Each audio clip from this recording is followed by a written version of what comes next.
On the 20th of March 2019, students living in the residences at Rhodes University were encouraged to complete an online survey that focused on changing some of the meals in dining hall.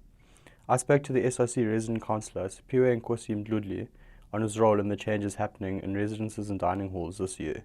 So I am Siphiwayinkosi Mdluli. I am the SRC Residence Councillor for 2019. In a nutshell, the Residence Councillor just ensures that the voice and concerns of resident students specifically are conveyed or relayed in all university platforms. One of my promises to the student body was to have some meals changed.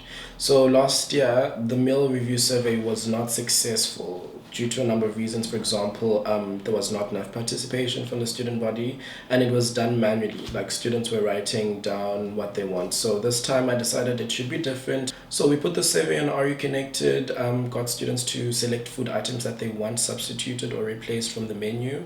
And then we took those food items, those are going to be replaced within the third term. However, not all students were satisfied with what they have seen during their time in Res. Over the 5 years Kabelo Ndau lived in Res, she has not seen a very active SRC and disagrees with the effectiveness of the surveys.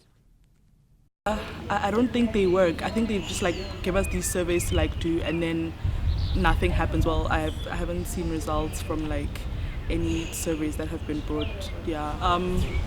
Most people don't know who the SRC hall rep is, and for the entertainment and food reps within the reses, it's kind of they're more focused on the entertainment part, and so the food is kind of they're not really involved in that, apart from having the food complaint book, but that's kind of about it.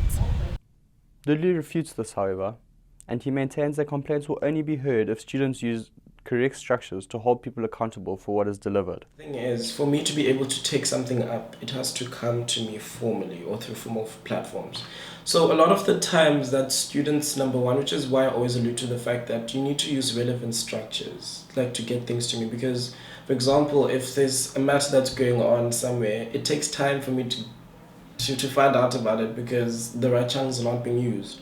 Another student, Priyanka Vatha, questioned the seriousness of the SRC's promises, highlighting slow implementation of changes in the past.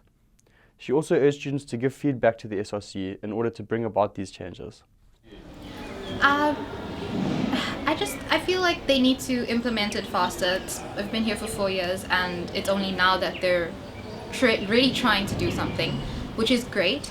But to see the results, I'm not quite sure how long that would take, and to make that go faster would be great, yeah. Feedback is the best way to help the SRC and the DH, because we can tell them what's happening, what's going wrong, and then it's up to the SRC and the university to make those changes. The SRC has been rather notorious in recent years for not always delivering on their promises to students, but a good start to this year may leave students feeling hopeful as they head to the exit of the semester.